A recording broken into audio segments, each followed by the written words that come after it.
The cold arrived before the screams. It did not fall from the sky like snow. It came like a verdict. One moment the city was choking beneath gray clouds and freezing rain. The next, every screen flashed crimson. Every emergency siren wailed at once. Every government channel repeated the same impossible warning. The temperature was collapsing, not dropping. Collapsing. Within minutes, car engines died in the streets. Fuel thickened inside their lines. Glass cracked from the pressure. Birds froze in midair and struck the pavement like stones. People ran from supermarkets with carts, overflowing, trampling children beneath their boots, fighting over blankets, batteries, canned meat, anything that promised another hour of life. By sunset, the world had become a white grave. Ethan Vale watched it happen from the floor of his own underground shelter. His wrists were tied behind him. His ribs were broken. Blood ran from the corner of his mouth and dripped onto the polished steel beneath his knees. Across from him, a fire burned inside a reinforced furnace. Its orange glow filled the luxurious shelter with warmth. The air smelled of roasted beef, butter, and expensive liquor. His liquor. His food, his shelter. Everything had belonged to him. Now his older brother sat in Ethan's chair, cutting into a thick steak while Ethan froze beside the sealed entrance. Damien Vale chewed slowly, deliberately. Then he lifted a glass of vodka and smiled. "You always were useful, little brother." Ethan said nothing. His lips had already turned blue.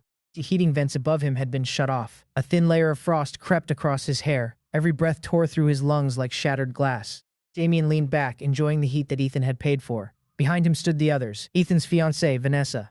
His stepmother, Helena. His cousin, Marcus. The same people who had mocked him for spending his inheritance on reinforced walls, geothermal heating, emergency reserves, water recycling, insulated farmland, and military-grade generators.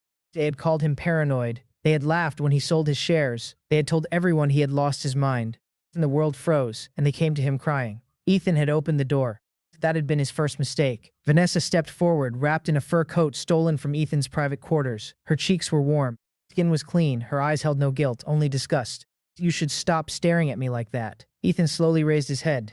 The woman he had loved looked down at him as though he were something rotten. "You were going to leave me outside," she said.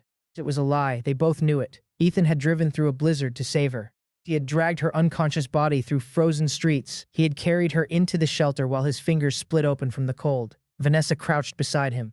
"You hesitated," she whispered. "That was enough." Then she slapped him. His head snapped sideways. Blood sprayed across the floor. Damien laughed. Helena laughed with him. Marcus did not laugh. He was too busy counting ammunition from Ethan's weapons locker. Outside the shelter, the wind screamed across the dead city. The reinforced door trembled beneath the pressure. Frost webbed over the observation window. Beyond it stood dozens of survivors. They had followed Ethan's family here. Neighbors, employees, former friends, people Ethan had once helped. Now they pressed their faces against the glass, begging to be allowed inside. Damien ignored them. There was enough food in the shelter to support a small community for years, but Damien had already decided otherwise.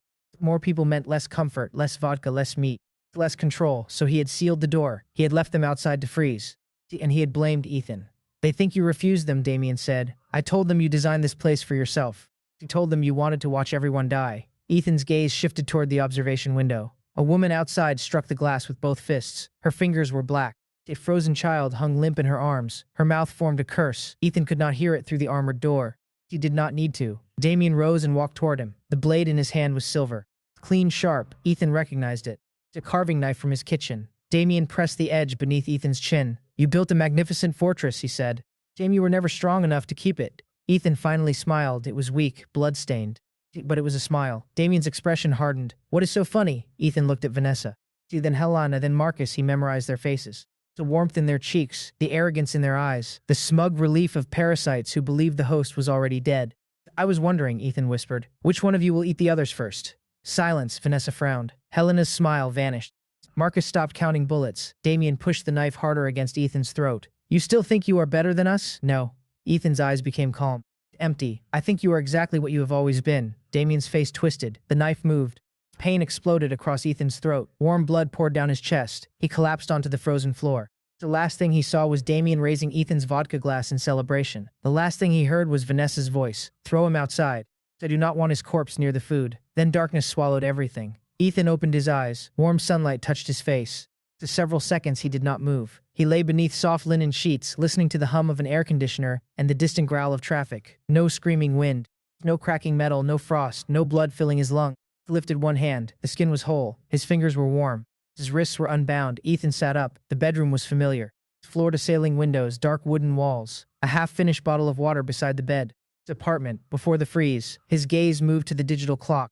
The date glowed on its surface. 3 months remained. 3 months before the sky turned white. 3 months before oceans began freezing along the coasts. 3 months before power grids failed, governments collapsed, and humanity tore itself apart over canned soup. Ethan stared at the date for a long time. Then he laughed. The sound was quiet, cold, almost gentle. He pressed 2 fingers against his throat, no wound. Yet he could still feel the blade. He could still feel Vanessa's slap. He could still see the child frozen outside his shelter. Memories flooded him in brutal fragments. The first warnings, the stock market panic, the global crop failures, the sudden magnetic disturbance that shattered weather systems, the announcement that temperatures would stabilize. The lie. Then came the second collapse, the true disaster. The world did not stop at ordinary winter. It plunged toward a cold so vicious that exposed skin froze almost instantly. Buildings split. Deep pipelines burst. Entire neighborhoods became tombs before anyone understood what was happening. Ethan had survived longer than most. He had prepared. He had calculated. He had built the strongest private shelter in the region. But he had made one fatal error. He had believed blood created loyalty. This time there would be no loyalty. No mercy, no open door. A translucent black screen appeared before his eyes. Ethan did not flinch. Golden letters formed in the air. Fortress Sovereign System awakened. Host confirmed. Previous death verified. Regret value exceeds threshold. Unique authority granted. Ethan's eyes narrowed. More words appeared. Spatial vault unlocked. Items placed within the vault will remain preserved indefinitely. Fortress evolution unlocked. Any structure legally owned by the host may consume resources and evolve. Survival points may be earned through preparation, domination, and the destruction of hostile forces. Hidden rank detected. Sovereign potential confirmed. Initial reward available. Ethan swung his legs off the bed. The screen followed his gaze. He reached toward the bottle of water. The instant his fingers touched it, a thought entered his mind. Store, the bottle vanished. Ethan paused. He summoned it back. The bottle appeared in his hand, still cold with moisture clinging to its surface. A spatial vault. No visible limit, no decay, no temperature change. A weapon greater than any army. Food could be preserved forever. Fuel would not spoil. Medicine would not degrade. Weapons could be hidden. Entire warehouses could disappear without leaving a trace. Ethan stood and walked toward the window. Far below, the city moved beneath the morning sun. People drank coffee. Delivery trucks crowded intersections. Office workers cursed traffic. No one knew they were already dead. Ethan opened the system interface. The initial reward pulsed in silence. He accepted it. Pain tore through his body. His muscles seized. His bones cracked. He dropped to one knee, but no scream escaped him. Black veins spread beneath his skin. Sweat poured down his back. His heart struck his ribs like a hammer. Then the pain vanished. Ethan rose. His reflection stared back from the window. The same face, the same dark eyes. But something had changed behind them. The weakness was gone. The hesitation was gone. The man who had opened the shelter door had died on a frozen floor. What remained was colder than the storm that killed him. The system displayed his reward. Perfect cold resistance. Supreme Fortress Blueprint, one sovereign core. Ethan read every detail. The blueprint described a shelter beyond anything modern engineering could create. Layered walls that absorbed impact. Self-healing alloys, independent geothermal power, automated hydroponic farms. Filtered air circulation. Underground livestock chambers, medical bays. Drone defenses, armories, thermal barriers. A sovereign core capable of upgrading every system connected to the structure. At full evolution, the fortress would not merely survive the frozen world. It would rule it. Ethan smiled. He picked up his phone. There were dozens of unread messages. Vanessa had sent him a photograph from a luxury resort. She wanted him to pay for an extended stay. Damien had asked for another business loan. Helena wanted access to Ethan's private trust. Marcus wanted a position in Ethan's company despite having stolen from it before. The same hands. Already reaching. Already hungry. Ethan opened Vanessa's message. He typed a reply, of course. Enjoy yourself.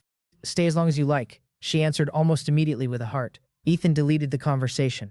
The resort was located near the northern coast. When the freeze came, the roads there would disappear beneath walls of ice. The airport would shut down first.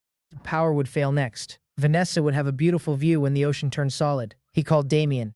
His brother answered with a lazy grunt. What? I have been thinking about the shelter project. A pause. Damien scoffed. That ridiculous bunker obsession? You were right, silence. Ethan let the words hang. Damien's tone changed. It's warmer now. Interested. About what? I have been wasting money. Might cancel the project and reinvest the funds. Damien laughed. I knew you would come to your senses. I want your advice. The hook entered cleanly. Damien swallowed it whole. Come by tonight, he said. We will discuss opportunities. I will. Ethan ended the call. He opened his financial records. Properties, shares, bonds, vehicles, art, jewelry, private accounts. Everything that could be sold would be sold. Everything that could be borrowed against would be leveraged. He did not need wealth in the frozen world. He needed steel, fuel, medicine, grain, meat. Weapons, machines. He needed enough supplies to feed an army and enough power to bury one. Most importantly, he needed a fortress no traitor could steal. The location came to him instantly, an abandoned military research complex buried beneath the mountains several hours from the city. It had been decommissioned after an explosion. The official report called the site unstable. Ethan knew the truth. The facility sat above a geothermal vein. It had independent tunnels, reinforced foundations, deep water access, and only one practical route of approach. In his previous life, a local warlord had seized it. That warlord survived longer than entire governments. With the sovereign core, Ethan could transform the ruins into something monstrous. He began making calls.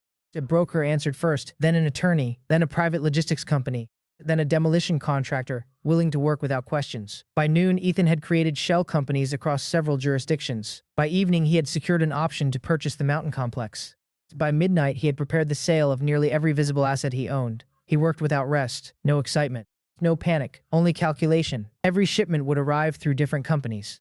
Every warehouse would be leased under false ownership. Every construction crew would see only one fragment of the design. No one would understand the whole structure. No one except Ethan. Near dawn, another message appeared. Vanessa wanted more money. Ethan transferred it. Damien wanted Ethan to attend a family dinner. Ethan agreed. Helena wanted him to apologize for being distant. Ethan sent flowers. Marcus wanted access to one of Ethan's storage properties. Ethan granted temporary permission. He fed them comfort. He fed them confidence. He wanted them relaxed. Greedy people became careless when they smelled inheritance. Let them believe he was still the same man. Let them believe they could take everything again. The colder his hatred became, the warmer his smile appeared. 3 months remained. Ethan stood before the window as sunrise spread across the city. In the glass, he saw Damien holding the knife, Vanessa wearing his coat, Helena eating his food, Marcus stealing his ammunition. He saw them all. Then the reflection disappeared. Only Ethan remained. Behind him, the system screen glowed. Fortress acquisition pending. Spatial vault active. Sovereign core ready. The world still believed summer was coming. Ethan knew better. Winter was already sharpening its teeth. This time, when the temperature fell and civilization begged for warmth, Ethan would be sitting behind walls no army could breach. The vodka would be cold, the steak would be hot, and every traitor who had watched him die would be outside, scratching at the door, screaming his name. Ethan placed one hand against the glass. His smile widened. "Come," he whispered to the sleeping world. Freeze. Damien's mansion glowed like a jewel above the river. Warm light spilled across marble steps. Luxury cars lined the circular drive. Inside, laughter drifted beneath chandeliers imported from Europe. Crystal glasses chimed. A violinist played near the staircase. Servants carried silver trays through rooms decorated with money that had never belonged to Damien. Most of it had come from Ethan. Loans that were never repaid.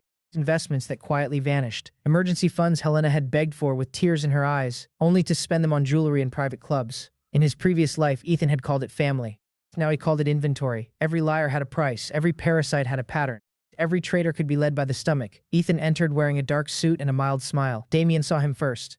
His older brother raised both arms as if welcoming a beloved guest. There he is. Several people turned, cousins, business partners, distant relatives who remembered Ethan only when they needed money. Their eyes traveled over him with practiced judgment. They saw the quiet younger brother, the useful one, the obedient one, the man who worked while Damien celebrated, the man who signed checks without making scenes. No one saw the spatial vault hidden beyond reality. No one saw the sovereign core waiting beneath a mountain. No one saw the frozen corpses already stacked inside Ethan's memory. Helena approached and kissed the air beside his cheek. "You finally remembered you have a family." Her voice was sweet, her eyes were not. Ethan smiled. "I have been busy with what?" she asked. "That shelter nonsense?" Several guests laughed. Damien lifted a glass. "We already cured him of that." More laughter. Ethan accepted a drink from a passing tray but did not touch it. Vanessa appeared from the upper floor wearing a white dress and diamonds Ethan had purchased. She descended slowly, allowing every eye to follow her. When she reached him, she placed one hand on his chest. "You look tired." "I have been working." "You always work." Her lips curved into a pout. "In the future, you should learn to enjoy life." Ethan looked at her hand. In his previous life, those fingers had pulled the emergency release that locked him outside the heated section of his own shelter. He remembered her face through the glass. Not angry, not afraid, annoyed, as though his dying had inconvenienced her. He covered her hand with his own. "Perhaps you are right." Vanessa brightened. He interpreted submission as love. Damien clapped once. Dinner. They entered the dining hall. The long table waited beneath golden lights, roasted lamb, buttered vegetables, imported cheese, thick cuts of beef, bottles older than most of the people seated around them. Ethan took his place. Damien sat at the head. Of course he did. The meal began with praise for Damien's newest investment venture, a chain of luxury coastal resorts. The same resorts that would become sealed tombs when the ocean winds began carrying death. Damien spoke proudly. "The northern coastline is undervalued. Once I secure enough capital, we will own the entire region." Ethan cut into his steak. "How much capital?" Damien pretended to hesitate. Helena leaned forward. "Your brother has found an opportunity for all of us." There it was. The performance, the soft voice, the concerned eyes. The illusion that they were offering Ethan a privilege. Vanessa touched his arm. "You should listen." Damien placed a folder on the table. Inside were projections, permits, forged guarantees, and photographs of glittering resorts beside blue water. In Ethan's previous life, he had exposed the project as a fraud. Damien had screamed. Helena had cried. Vanessa had accused Ethan of being jealous. This time, Ethan turned every page carefully. Damien watched his face. The return will be enormous. How much do you need? A flicker of greed passed through Damien's eyes. He named a sum large enough to bankrupt an ordinary man. Ethan did not blink. I can provide more. Silence spread around the table. Damien slowly lowered his glass. How much more? Enough to purchase the entire northern development zone. Vanessa inhaled sharply. Helena's lips parted. Around them, relatives stopped chewing. Ethan continued cutting his steak. But I want no public involvement. Damien leaned forward. Why? I am liquidating several holdings.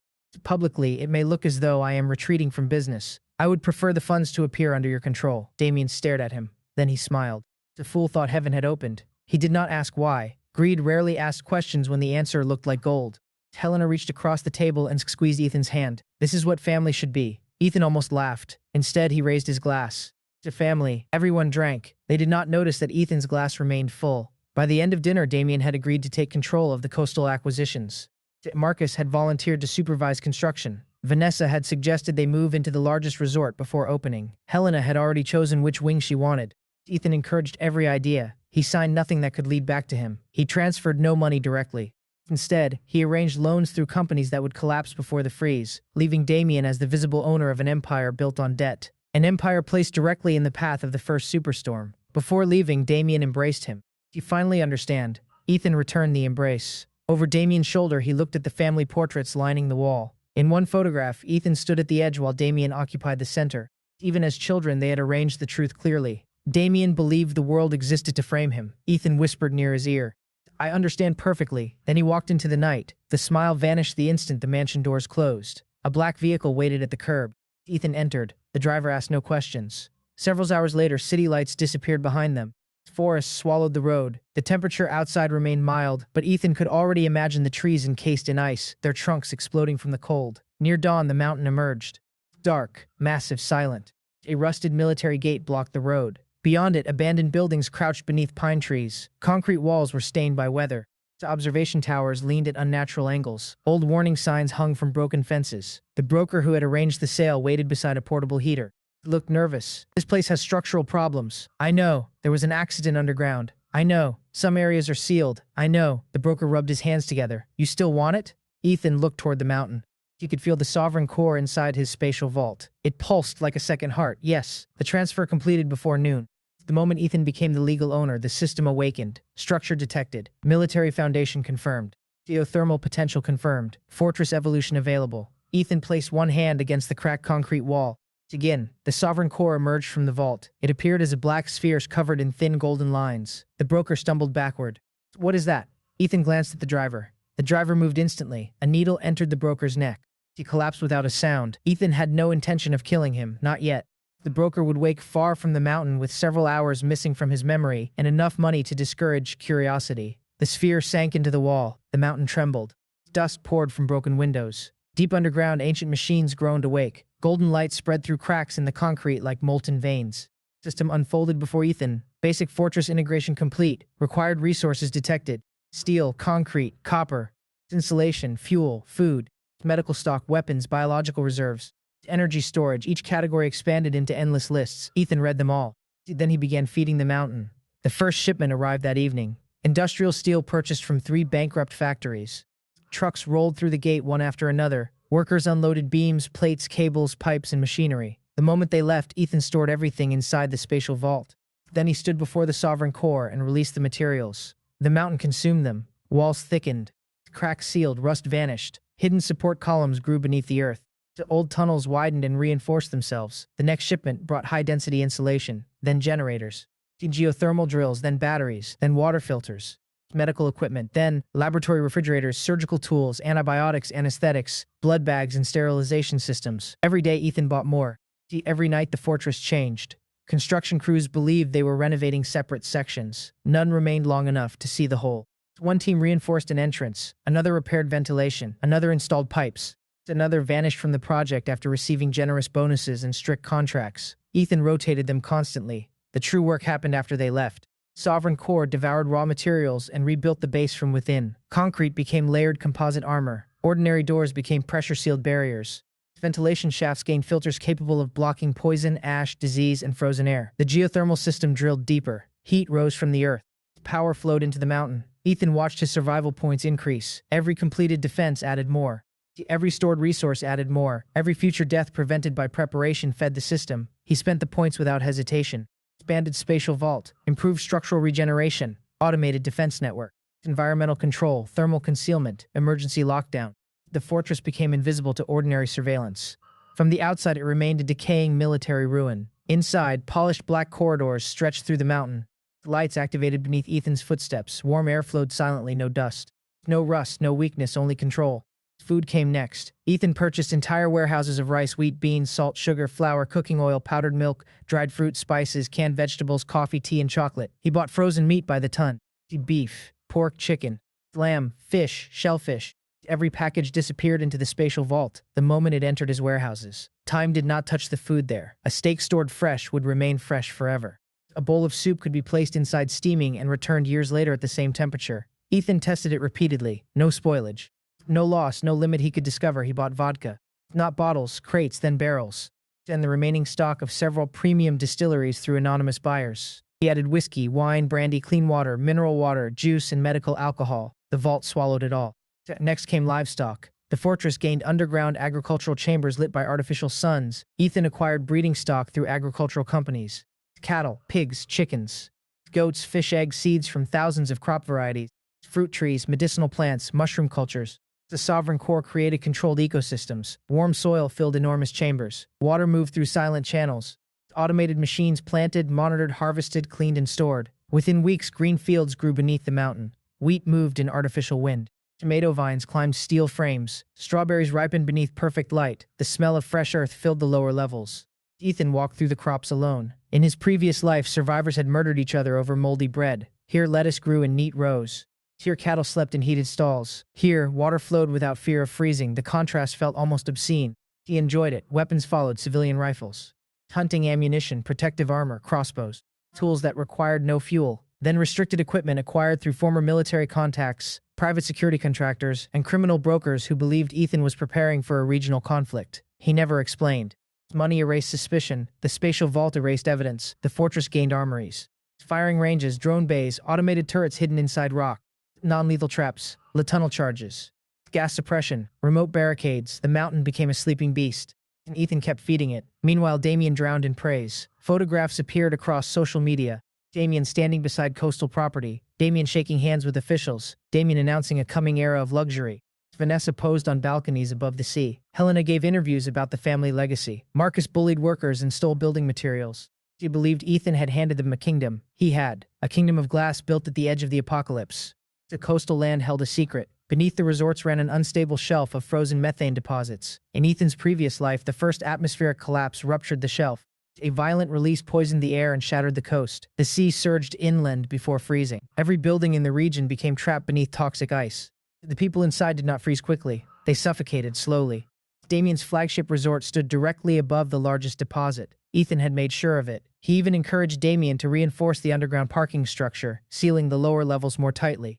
When the gas rose, the building would become a bottle. When panic began, every exit would clog. When power failed, the ventilation system would stop. Damien would have the finest suite in the coffin. Ethan read the latest message from his brother. The resort is ours. You should have trusted me sooner. Ethan replied with a smiling symbol. Then he deleted the message. System sounded inside his mind. Major preparation threshold reached. Fortress rank increased. Environmental defense strengthened. New authority unlocked. Predatory acquisition. Ethan examined the ability. Any abandoned resource, hostile stockpile, or property claimed through conquest after civilization collapsed could be absorbed by the spatial vault or integrated into the fortress. He nodded.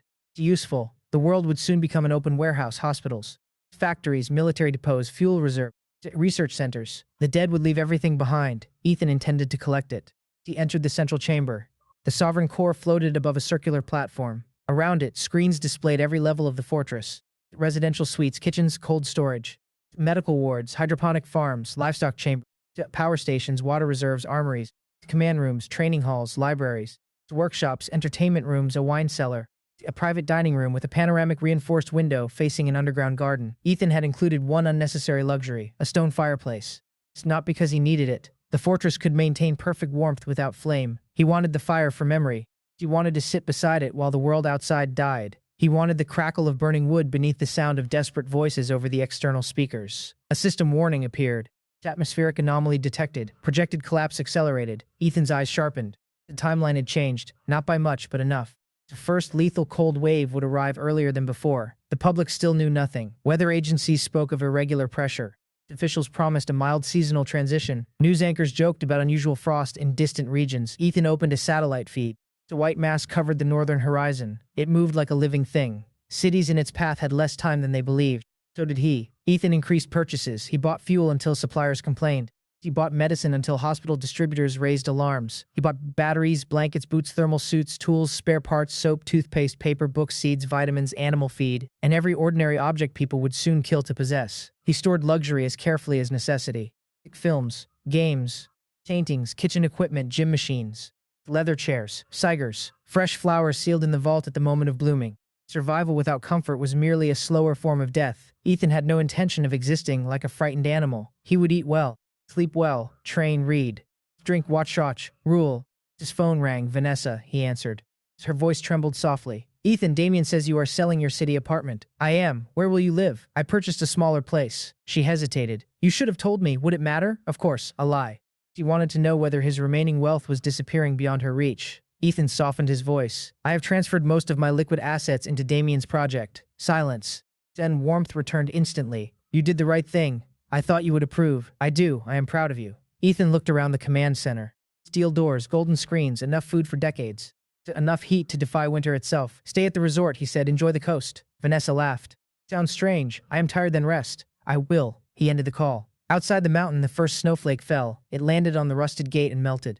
Then another fell, then another. Far away, Damien stood on a balcony above the northern sea, raising a glass before cameras.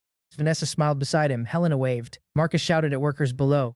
Behind them, clouds gathered over the water, dark, heavy. It's wrong. Inside the fortress, Ethan placed a thick steak onto a heated iron pan. Butter hissed. Garlic cracked. The scent filled the private kitchen. He poured vodka into a crystal glass and added no ice.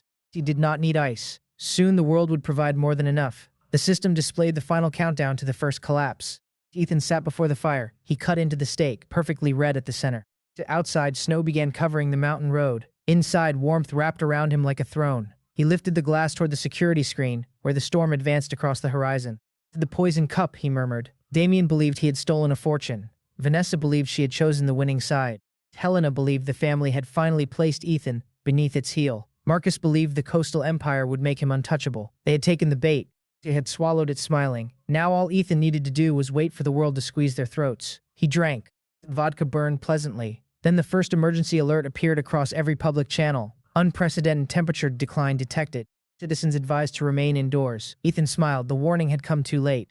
The white mass had already reached the coast. The first emergency alert changed nothing. People glanced at their phones. Some laughed. Some complained about canceled flights. Some rushed to supermarkets, but only because everyone else was rushing. Most still believed the world was stable. They believed electricity would return if it failed. They believed roads would reopen after the storm. They believed governments kept secret solutions for impossible disasters. They believed civilization was a wall. Ethan knew civilization was paper. The cold would tear through it before dawn. He stood inside the command chamber as the Sovereign Core projected global weather patterns across the air. A white front spread over the northern ocean. It did not move like an ordinary storm. It expanded. It swallowed coastlines. Temperature readings vanished one after another as remote stations froze, failed, or lost contact. The system spoke inside his mind. Catastrophe phase initiated. Survival point generation increased. Host fortress remains below sovereign combat standard. Ethan studied the map. Then raise it. New upgrade paths unfold before him. Thermal dominion. Autonomous combat network. Living armor. Subterranean expansion. Resource replication. Each demanded enormous quantities of energy, rare metals, industrial machines, and survival points. Ethan had prepared for this. He entered the lower storage vault. Rows of sealed chambers waited behind black doors. He opened the spatial vault. Materials poured into existence. Titanium, tungsten, copper, silver, industrial ceramics, carbon composites, military batteries, high-pressure pumps, robotic arms, computer processors, fiber cables, precision tools, whole assembly lines purchased from bankrupt manufacturers and dismantled in silence. The floor trembled. The Sovereign Core absorbed everything. Golden veins spread through the walls. Machinery dissolved into streams of light, flowed beneath the surface, and reformed deeper inside the mountain. The fortress began growing. Not outward, downward. Rock groaned beneath Ethan's feet. Huge cavities opened below the existing levels. Support pillars rose from bedrock. Metallic roots spread through the mountain, binding stone and steel into one body. The new industrial floor took shape. Automated furnaces awakened. Fabrication units unfolded from the walls. Robotic platforms rolled onto clean black tracks. The system had not merely built a workshop. It had created a factory capable of feeding itself. Ethan watched the first production line begin. Scrap metal entered one side. Reinforced alloy plates emerged from the other. The fortress was learning to manufacture its own armor. He spent more survival points. Resource efficiency increased. Waste approached nothing. Broken components could be melted, purified, reshaped, and returned to service. Every bullet casing mattered. Every damaged drone could become another drone. Every hostile weapon brought into the mountain could be consumed and reborn beneath Ethan's authority. The world outside was about to become poor. The fortress was becoming richer by the hour. Ethan descended farther. A new chamber waited beneath the factories. It was empty except for a circular platform. The system named it the skill Crucible. Any weak ability placed within the Crucible could be analyzed, refined, combined, or evolved. Ethan stood at the center. His original gift had been perfect cold resistance. Powerful. Necessary but passive, it protected him. It did not kill. The system opened his status, perfect cold resistance. Spatial vault, fortress authority, predatory acquisition. These were the foundations. Ethan selected perfect cold resistance. The Crucible awakened. Cold flooded the chamber. Frost spread across the walls, yet Ethan felt nothing. A sphere of pale light formed before him. The system offered several evolution paths. Frozen body, winter predator, thermal devourer, absolute zero dominion. The final option remained locked. The cost was brutal. Ethan smiled. Brutality was only another price. He chose thermal devourer. The sphere entered his chest. His heart stopped. For one silent moment, his body became colder than the air around it. Then heat vanished from the chamber, not lowered. Consumed. The frost on the walls turned white, then blue, then black. Steel screamed. Lights burst. Ethan remained standing, his eyes open. A thin mist escaped his lips. He could feel warmth now, not his comfort. His prey, the blood moving through his veins, the electricity inside the walls. The geothermal fire far below. Every source of heat had a shape, a taste, a direction. He raised one hand toward the damaged light fixture. The remaining warmth left it. The metal became brittle. It cracked and fell apart. The stolen energy flowed into Ethan's body. His muscles tightened. His senses sharpened. The system confirmed the evolution. Thermal devourer awakened. Host may consume heat, store thermal energy, reinforce the body, or release absorbed power. Ethan looked at his palm. A red glow gathered beneath his skin. He closed his fingers. The glow disappeared. What had once been a defensive skill had become a weapon. The world would freeze everyone else. For Ethan, every flame, engine, human body, and heated shelter could become fuel. He stepped from the Crucible. The chamber repaired itself behind him. Above, the automated defense network entered its first active phase. Small drones emerged from hidden ceiling ports. They were compact, silent, armored. Each carried thermal sensors, mapping equipment, and modular weapon mounts. The Sovereign Core linked them directly to Ethan's command interface. He saw through their cameras. He felt their movement. With a thought, he sent them through maintenance tunnels toward the mountain exterior. Stone panels opened. The drones flew into the snow. The storm had intensified. The road was already buried. Wind struck the mountainside hard enough to bend trees. The drones moved through it without hesitation. They mapped every approach, marked unstable slopes, identified hidden caves, tracked animals fleeing the cold. One drone detected a convoy below 4 trucks, 2 armored vehicles, several dozen men. The vehicles struggled through deepening snow toward Ethan's outer gate. He magnified the image. Private security uniforms, weapons visible. Damien's emblem painted across one truck. Ethan's expression did not change. His brother had sent thieves before the world had even ended. The message arrived moments later. Damien called. Ethan answered. The wind roared through the speaker. Damien sounded angry. Where are you? At home. Do not play games with me. Ethan sat in the command chair.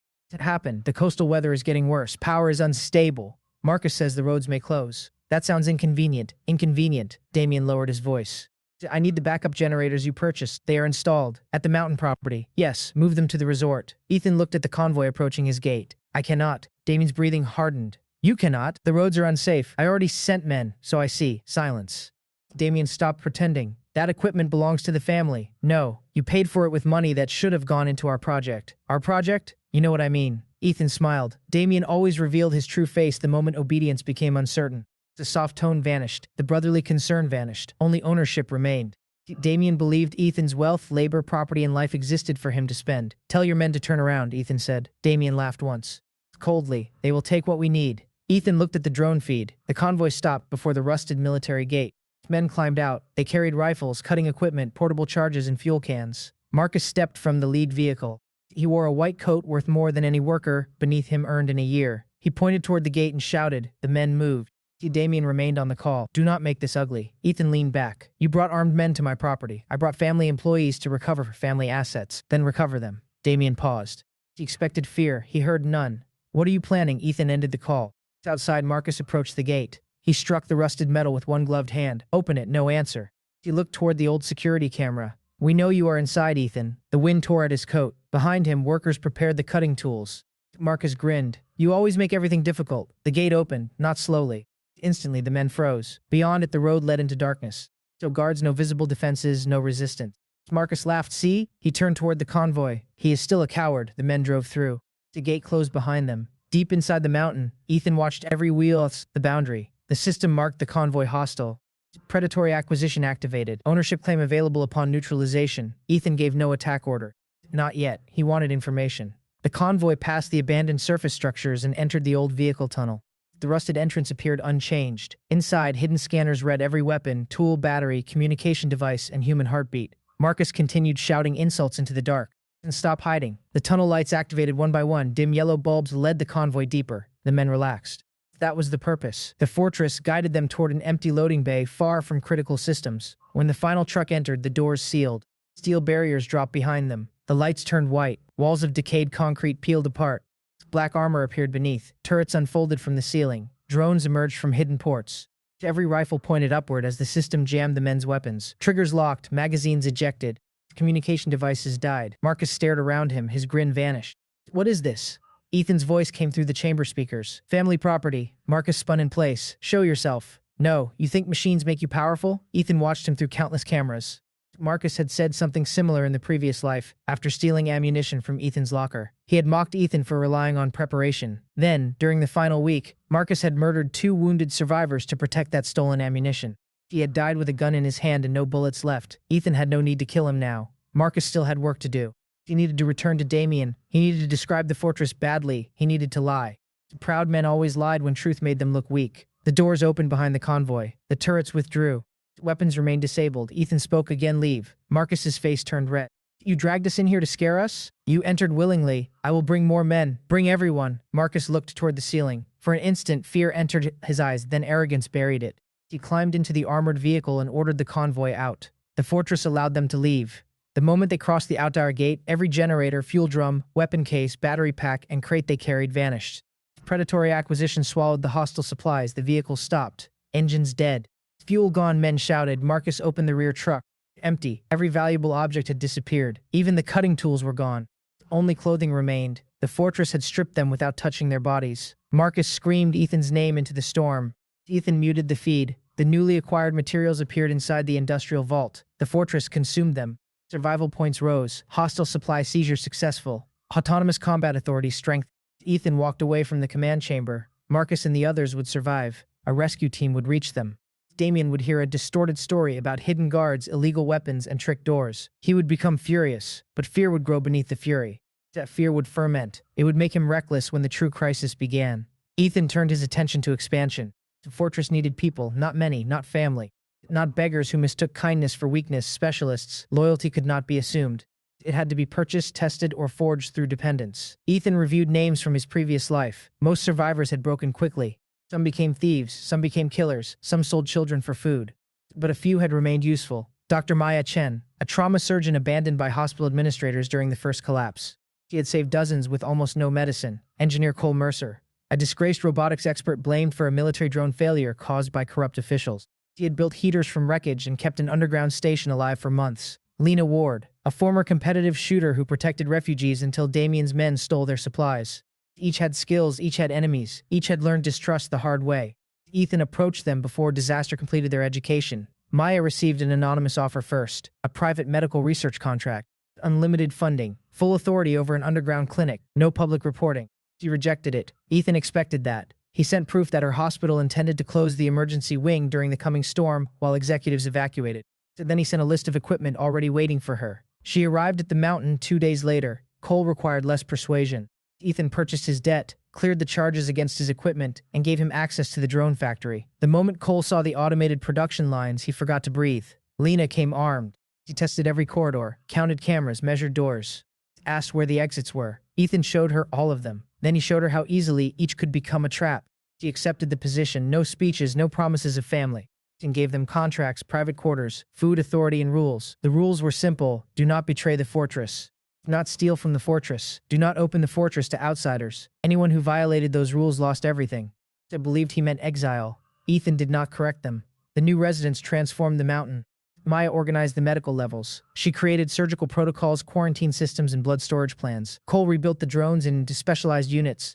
She repaired drones, scout drones, cargo, combat drones, agricultural drones. Lena designed defense drills and tested every blind spot until none remained. Ethan rewarded results immediately. Better quarters, private supplies, access privileges, more authority. The fortress became an empire in miniature. Every person had a function. Every function had redundancy. No one controlled enough to seize the whole. Only Ethan possessed sovereign authority. Only his voice could awaken the deepest defenses. Only his death could trigger total lockdown. Even then, the fortress would not pass to another owner. It would bury itself. That detail brought Ethan peace. The outside panic finally began. Temperatures plunged. Cars stopped. Roads closed. Flights vanished from the sky. Millions crowded stations and shelters. Supermarkets emptied. Hospitals overflowed with frostbite victims. Governments declared temporary emergencies. Temporary. The word appeared everywhere. Ethan sat before the underground garden, eating grilled steak while artificial rain fell over green leaves. Maya drank coffee nearby. Cole argued with a maintenance drone. Lena cleaned a rifle beside the fire. Warmth filled the room. Soft music played. On the wall, a screen showed Damien's coastal resort. Emergency lights flashed behind panoramic windows. Guests crowded the lobby. Workers dragged portable heaters through hallways. Marcus shouted at staff. Helena demanded more blankets. Vanessa posted a message telling followers that everything was under control. Behind the resort, the sea had begun to freeze. Not at the surface, from below. Black lines spread beneath the waves. Methane deposits were shifting. The poison beneath Damien's kingdom had awakened. He still did not know. He stood before camera wrapped in Ethan's confidence, announcing that his resort would become the safest refuge on the coast. People applauded. They begged for rooms. They transferred their savings. They surrendered jewelry for access. Damien smiled as his false empire filled with desperate bodies. Every new guest consumed oxygen. Every sealed window trapped more gas. Every locked door reduced the chance of escape. Ethan raised his vodka glass toward the screen. The fortress had power. Food, weapons, medicine, farms, factories, soldiers, surgeon, an engineer, a predator at its center. Damien had chandeliers. Vanessa had fur. Helena had diamonds. Marcus had an empty rifle. The storm continued deepening, and beneath the coastal resort, the earth began to crack. He exploded before midnight, not with fire, with ice. A black ridge rose beyond the coastal resort, towering above the frozen water like the spine of something ancient. Cracks raced across the bay. The sound reached the building seconds later.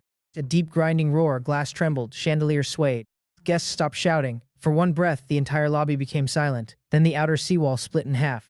Frozen water surged through the breach. It moved like a landslide made of knives. Cars vanished beneath it. Security booths shattered. Palm trees snapped and disappeared. The waves slammed into the resort's lower floors and buried the entrances under jagged ice. The lights died. Darkness swallowed the lobby. Screams erupted. People crushed against one another. Children fell. Old men vanished beneath expensive shoes. Someone fired a gun. The muzzle flash lit terrified faces for an instant. Then more shots came. Damien stood on the grand staircase, gripping the golden railing as emergency lights flickered red around him. Stop panicking! No one listened. Stop panicking! A man below shoved through the crowd. The doors are blocked. Another voice screamed from the rear corridor. The parking level is flooding. It is not water, a worker shouted. Something is coming through the vents. Damien turned. Sour odor had begun spreading through the lobby. Metallic, rotten, heavy enough to taste. The methane shelf beneath the resort had ruptured. Poison seeped upward through cracked foundations and sealed service tunnels. The ventilation system tried to compensate. Then the generators failed. Fans slowed. Stopped. The gas remained. Helena stumbled down the staircase wrapped in 2 fur coats. The diamonds glittered under red light. Damien, fix this. He stared at her. What fix it? As if he had commanded the sea to rise. As if his money could order the gas to retreat. Vanessa appeared behind her, clutching her phone. There is no signal. Marcus pushed through a side door with several armed guards. Blood ran down his forehead. The storage rooms were raided. Damien's face twisted. By whom? Guests. Staff. Everyone. You had guards. They turned on us. From the darkness below came the sound of breaking wood, then cheering. Someone had found the liquor cellar. Damien looked toward the crowd. The people who had applauded him hours ago now tore curtains from the walls for blankets. They smashed display cases. They dragged furniture toward the fireplaces. One woman clung to a security officer's leg and begged for medicine. He kicked her in the mouth. Another guest stabbed a stranger over a thermal coat. The false empire had lasted less than a night. Damien raised his pistol. Anyone who steals from this property will be shot. The crowd turned toward him, not obedient. Hungry. A man near the front laughed. Your property? Others joined him. Damien aimed at the man. Marcus grabbed his wrist. Do not. Let go. If you fire, they will tear us apart. Damien looked at the sea of faces below. They had paid him, praised him, called him their savior. Now they stared at his fur-lined coat and saw meat. Helena's voice shook. We need to leave. Marcus almost laughed. Leave through what? The private tunnel. It collapsed. The roof. The wind still stripped the skin from your face. The helicopters. Frozen. Vanessa looked toward Damien. You said this place was safe. His eyes snapped toward her. It was. You promised. I promised before the ocean attacked us. Her expression changed. Only slightly, but Damien saw it. Contempt. The same contempt she had once reserved for Ethan. You should have planned for this, she whispered. Damien slapped her. The sound cracked across the staircase. Vanessa fell against the railing. Helena gasped. Marcus stepped forward. For a moment, the family stared at one another. No masks remained. No warmth, no loyalty. Only terror searching for someone weaker to blame. Far beneath the mountain, Ethan watched every second. Satellite feeds had failed, but his high-altitude drones remained active. They circled above the storm with insulated engines and sovereign alloy wings. The cameras pierced snow, darkness, and frozen mist. The resort glowed faintly on the tactical display, a dying red wound at the edge of a black sea. Maya stood beside Ethan. How many people are trapped? Several thousand. Her jaw tightened. We have capacity. Ethan looked at her. She did not look away. Temporary capacity, she said. The unused residential sectors could hold hundreds. The industrial caverns could hold more. And the road, blocked, the gas lethal, the armed mobs? Her silence answered him. Ethan turned back to the screen. Maya had saved strangers until her hands split in his previous life. Compassion was her strength. It was also the blade others had used against her throat. Ethan did not punish compassion. Simply refused to let it command him. We are not opening the fortress, he said. Maya closed her eyes. Ethan nodded. No argument, no moral speech. She understood the rules. Lena entered the command room. Movement at the southern approach. A new display opened. Hundreds of thermal signatures climbed the mountain road. Trucks, snow vehicles. Armed men. Survivors packed into cargo beds. At the front rolled Damien's private armored convoy. Not from the resort. From the city. Damien's business partners had abandoned the coast before the roads closed.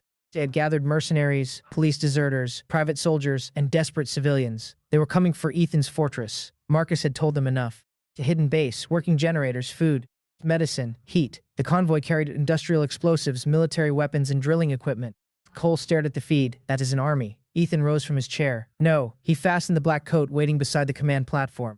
That is a delivery. The mountain disappeared behind the storm. Snow buried the outer ruins. The approaching convoy saw only broken towers and a rusted gate. Their commander ordered the lead vehicle forward. The gate exploded beneath a shaped charge. Men cheered.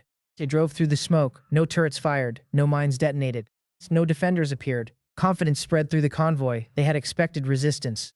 They found decay. The commander raised a radio. Marcus exaggerated. A voice answered through static. Take everything. Leave no witnesses. Ethan heard the transmission. He stood in the central armory while sovereign armor closed around his body. Black plates formed over his chest. Thin golden lines pulsed beneath the surface. A mask covered his face. Thermal energy flowed through the suit, drawn from the mountain's geothermal heart. Around him, combat drones awakened. Rows of mechanical soldiers rose from charging frames. Lena entered wearing lighter armor. Cole remained in the control center. Maya prepared the medical ward. Not for invaders. For anyone inside the fortress who might be injured. Ethan opened the vault. The weapons appeared in perfect rows. Rifles, blades, charges. A long spear forged from sovereign alloy. He chose nothing. Hands were enough. The first hostile team entered the vehicle tunnel. They advanced behind ballistic shields. Their boots struck metal. Their breath smoked beneath masks. The tunnel lights came alive. The commander lifted one fist. The walls sealed behind them. A voice filled the passage.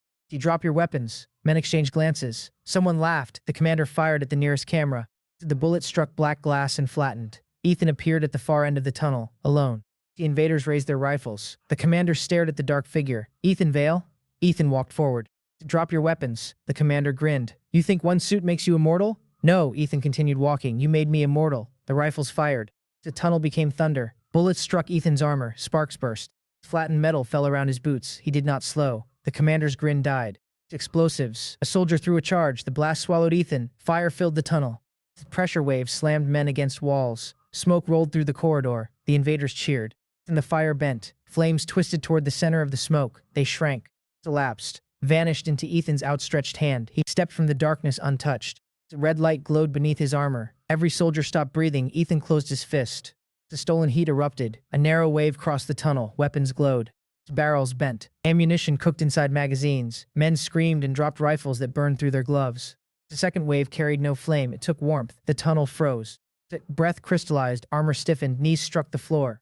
The commander tried to run. Ethan appeared before him. No one saw him move. One hand closed around the commander's throat. You brought me fuel. The man clawed at black fingers, his skin paled. Frost spread across his face, his body heat poured into Ethan. The commander aged in seconds beneath the cold. His lips split, his eyes clouded. Ethan released him. The frozen corpse shattered against the floor. The remaining soldiers threw down their weapons. The system marked the supplies abandoned. Predatory acquisition activated. Guns vanished. Ammunition vanished. Armor vanished. Vehicles vanished from the road outside. Fuel tanks emptied. Explosives disappeared from gloved hands. The entire invading army was stripped in a heartbeat. Hundreds stood in the storm wearing only their winter clothing. And the outer defenses awakened. Stone split across the mountainside. Turrets rose. Drone swarms filled the sky. Black mechanical soldiers emerged from hidden doors. Searchlights pierced the snow. The mountain was no ruin. It was a god opening its eyes. The invaders stared upward. Some fell to their knees. Some ran. The road behind them vanished beneath a controlled avalanche. The ground shook. Steel barriers rose from the snow and formed a cage around the convoy. Ethan stepped onto the outer platform. The storm struck him. Wind screamed. Snow moved sideways. The temperature had fallen so low that exposed metal cracked. He felt only power. Every particle of cold sharpened his senses. Every dying engine offered heat. Every terrified body glowed before him. The crowd saw one man standing bareheaded in the killing wind. No frost formed on his skin. No shiver touched him. Behind him, the fortress radiated warmth through open blast doors. Green gardens were visible within. Lights burned. Machines moved. The smell of cooked meat drifted into the frozen air. The invaders stared as though heaven itself had opened and rejected them. A police deserter raised both hands. Surrender. Ethan looked across the crowd. Who ordered the attack? Silence. Then fingers pointed. All at once, businessmen were dragged from armored cars. Mercenary captains were shoved forward. Officials screamed that they had been forced. Partners accused one another. Men who had shared drinks an hour earlier began striking each other. One wealthy investor fell in the snow and begged Ethan to take his money. Another offered his daughter. Another promised political authority. Ethan listened without expression. The world had ended. They still believed old currency mattered. A man near the rear pulled a hidden pistol. Lena fired from the wall. The bullet struck his wrist. The pistol fell. Before he could scream, a drone descended and drove him face first into the snow. The crowd went still. Ethan looked toward the kneeling leaders. You came to steal warmth. No one answered. You brought civilians as shields. A mercenary captain sobbed. It was not my plan. Ethan raised one hand. The fortress scanned every face. Records opened. Criminal histories, messages, orders. Payments. The sovereign network had harvested their communications before stripping their devices. Liars were marked. Planners were marked. Killers were marked. The innocent were separated by moving barriers. The workers, children, drivers forced at gunpoint. Families promised shelter. They were guided toward a heated quarantine building outside the inner fortress. The rest remained in the snow. Maya watched from the medical station. Ethan did not save everyone. He saved those who had not chosen predation. It was more mercy than the world had shown him. The guilty screamed as the warm doors closed. They begged. They cursed. They offered everything. Ethan turned away. The storm would judge them. Before dawn, the first military transmission reached the mountain. A surviving regional commander demanded access to the fortress. Then he requested it. Then he begged. Ethan denied all three. Government shelters were failing. Fuel had frozen. Food convoys were gone. Hospitals were dark. Entire districts had become silent. The temperature continued falling. The world crossed the final threshold. Exposed blood froze within moments. Concrete split open. Steel bridges collapsed. Aircraft fuel became useless. Satellites failed. Cities lost their names beneath white burial fields. At the coast, Damien's resort entered its final night. The gas had reached the upper floors. People coughed blood into silk towels. The fireplaces had consumed the remaining oxygen. Guests fought over bottled water, only to discover most had frozen solid. Marcus barricaded the private kitchen. Helena hid food beneath her coats. Vanessa stole Damien's last working radio. Damien caught her near the service stairs. Where are you going? She held the radio behind her back. Nowhere. He struck her. She stabbed him with a broken wine bottle. The glass entered his side. Damien roared and threw her against the wall.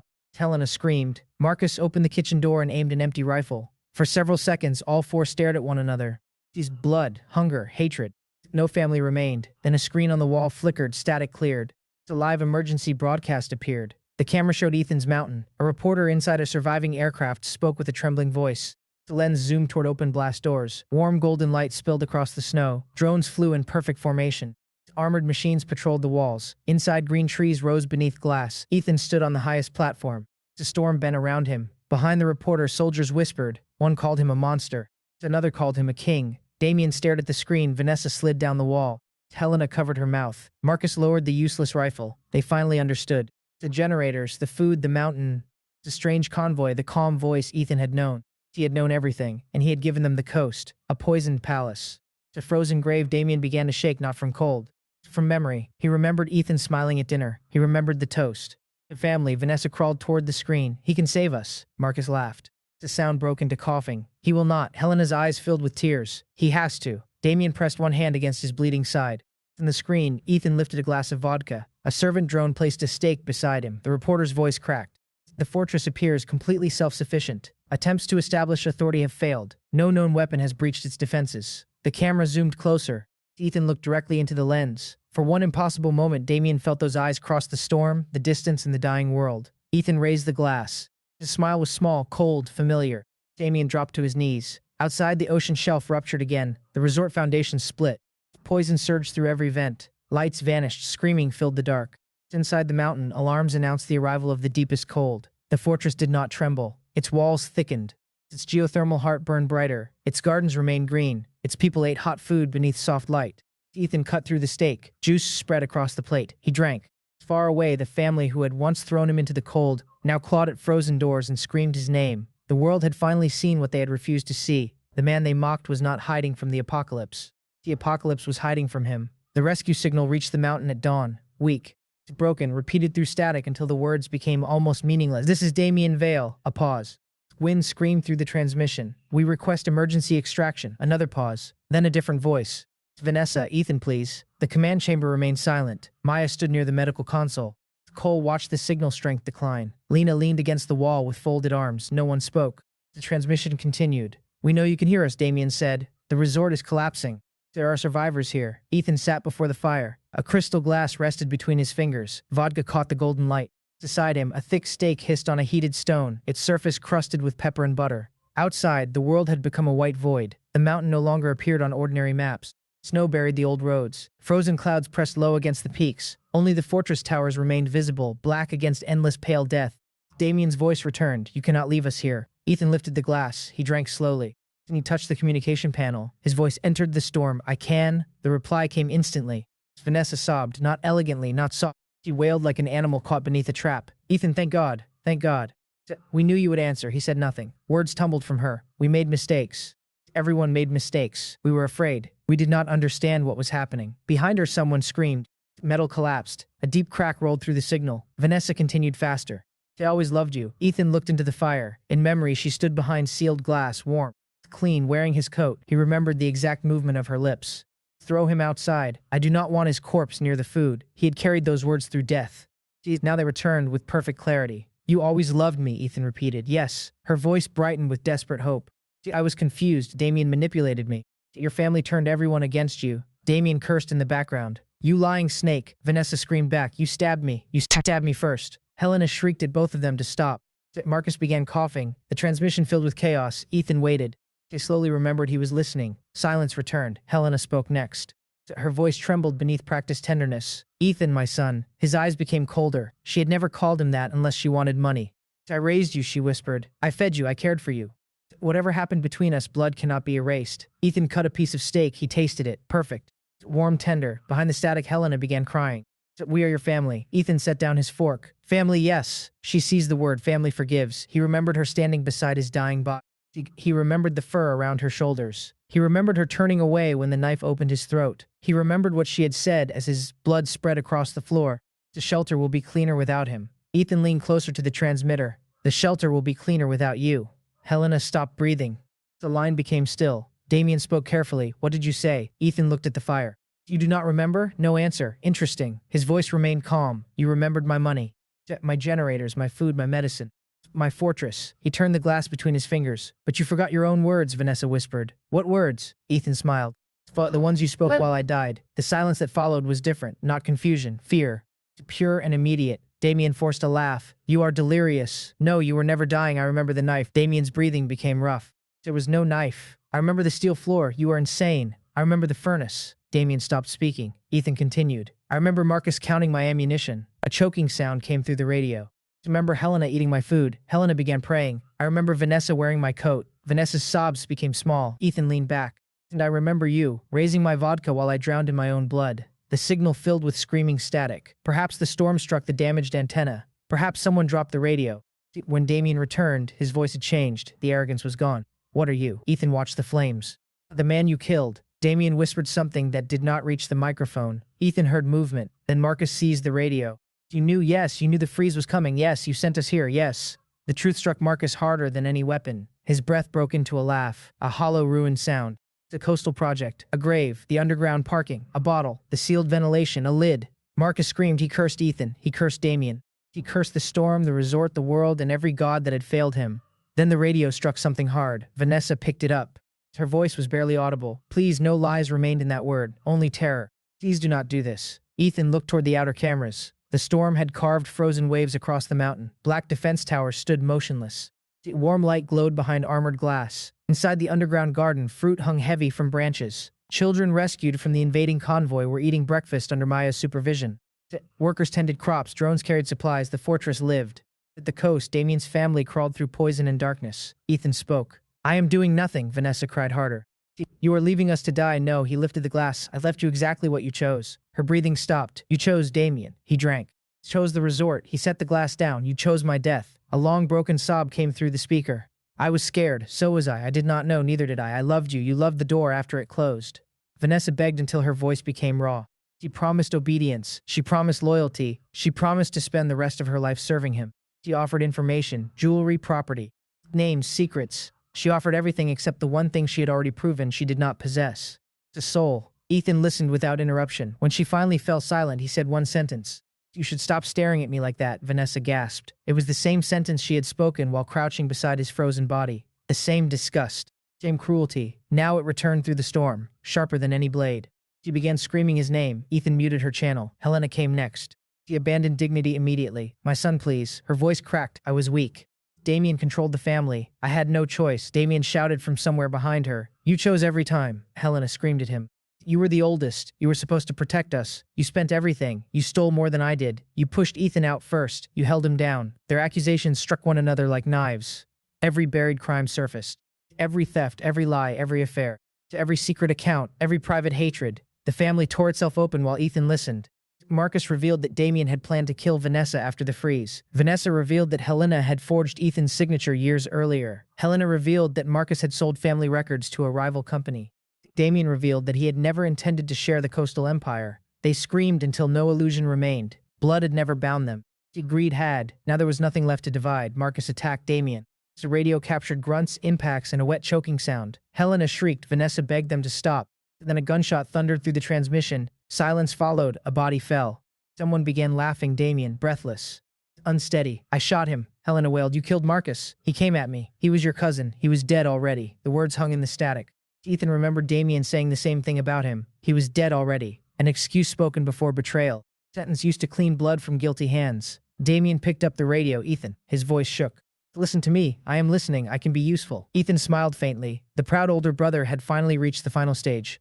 Bargaining. I know business, Damien said. I know people. I can manage survivors. I can build alliances. You need someone who understands power. Ethan looked around his command chamber. Cole controlled factories. Maya controlled medicine. Lena controlled defense. Every system answered to Ethan. Every person inside the fortress had been tested. No one had mistaken cruelty for strength. No, Ethan said. I do not. Damien breathed harder. You cannot rule alone. I am not alone. That answer wounded him. For his entire life, Damien had believed Ethan existed in his shadow. Now Ethan had built a world where Damien had no place at all. You need family, Damien whispered. Ethan laughed. The sound was quiet. It terrified Damien more than rage would have. Family? I am your brother. You are the man who cut my throat. You keep saying that, because you keep forgetting. I did not do it this time. Ethan's eyes sharpened. There it was, not innocence, technicality. Damien did not deny that he would do it. He denied only that time had allowed him. Ethan leaned toward the speaker. You are right. Hope entered Damien's breath. This time, you did not cut my throat. Damien began speaking quickly. Exactly. Whatever you saw, whatever you remember, it has not happened. You can change it. We can start again. Ethan looked at the sovereign core. Golden light moved through the chamber. I already changed it. Damien fell silent. You are outside, Ethan said. He picked up his fork, and I am not. The radio slipped from Damien's hand. Vanessa recovered it. A voice came through the floor. Send a drone. No answer. Just one. Ethan cut another piece of steak. The air is poisoned, she said. The building is breaking. We have no heat. No answer. Send medicine. No answer. Send food. No answer. Send a bullet. Ethan paused. Vanessa began laughing and crying at once. One bullet, she whispered. At least give us that. Ethan remembered his final moments. They had not given him mercy. They had watched. They had eaten. They had celebrated. No, Vanessa's laughter stopped. Why? Because you asked. The answer destroyed her. The radio filled with soft weeping. Hours passed. The fortress continued operating. Breakfast ended. Factories produced another line of drones. Agricultural systems harvested vegetables. Maya completed surgery on a wounded child. Cole upgraded an exterior sensor. Lena rotated guards. Life moved forward. The family remained on the channel. Their voices weakened. Helena prayed until she began forgetting words. Damien argued with people who were no longer alive. Vanessa whispered Ethan's name. Again. Again. Each time softer, the resort groaned around them. Frozen foundations failed.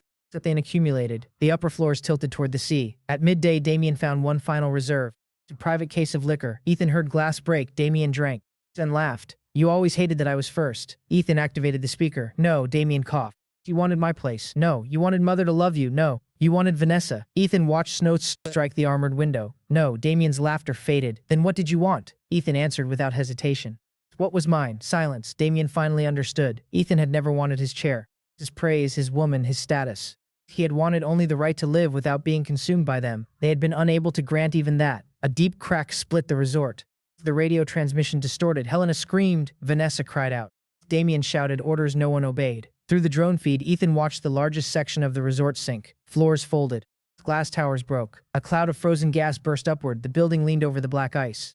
Vanessa returned for the final time. Ethan, her voice was almost gone. I am here, she sobbed with relief. Not because he had saved her, because she did not want to die unheard. I am sorry, Ethan lifted his vodka. No, you are not. The resort collapsed. The central tower struck the frozen sea. Ice split beneath it. Steel screamed. Thousands of windows burst in a silver wave. Then the structure disappeared into poison mist and darkness. Signal ended. No dramatic final cry, no final prayer. Only static. Ethan listened for several seconds. Then he closed the channel. Maya stood in the doorway. She had heard enough to understand. Are they dead? Yes. Do you feel better? Ethan considered the question. He looked at the fire, at the stake, at the untouched second glass across the table, at the white world beyond the fortress. No, Maya waited. Ethan took another drink. I feel warm. She left without another word. Days became weeks. The temperature settled at a depth the old world had never prepared to survive. Nations vanished behind failed signals. Cities became frozen monuments. The remaining survivors gathered around military bunkers, underground stations, mines, and industrial heat sources. Most shelters failed. Some turned into prisons. Others became kingdoms ruled by armed men with shrinking food reserves. Ethan's fortress expanded. Refugees were judged before entry. Useful specialists entered quarantine. Children entered without debt. Predators disappeared at the gates. The weak skill once mocked as mere cold resistance evolved again. Thermal devourer became winter sovereign. Ethan could walk through storms untouched. He could drain the heat from enemy machines across entire battlefields. He could release stored warmth into farms, homes, and bodies. The cold did not merely fail to kill him, it obeyed him. His drones crossed frozen provinces. They recovered medicine, seeds, machines, books, fuel, and survivors. Abandoned factories became outposts. Geothermal stations joined the sovereign network. Underground rail lines connected them. Black towers rose through snow. Warm settlements formed beneath Ethan's protection. No one called him kind. He did not ask them to. No one called him merciful. He did not pretend to be. He offered one law. Do not betray the hand that keeps the fire burning. Those who obeyed lived. Those who tested him learned why the mountain had no graveyard. Years later, Ethan stood on the highest fortress tower. The storm moved below him, not around him. Below him, his domain stretched beyond the horizon. Greenhouses glowed beneath armored domes. Convoys crossed heated roads. Children who had never seen summer played beneath artificial suns. Factories thundered under the earth. Armies waited inside mountains. In his hand rested a glass of vodka. Behind him, a table held steak bread, roasted vegetables, and fruit grown in the world's deepest winter. The Sovereign Corps announced another expansion. Another city had accepted his rule. Another warlord had surrendered. Another frozen territory had become warm. Ethan looked toward the distant coast. Nothing remained of Damien's resort. Only a broken field of ice. For a moment, he remembered every face. Damien smiling over stolen food. Vanessa wearing his coat. Helena turning away. Marcus counting bullets. They had believed consequences were storms that struck other people. They had believed kindness was weakness. They had believed a locked door could never close on them. Ethan raised the glass toward the dead horizon. Karma is not justice, he said. The wind carried his voice across the white world. It is only memory. With patience, he drank. Behind him, the fortress burned brighter. Beneath him, winter bowed. And Ethan Vale returned to his throne.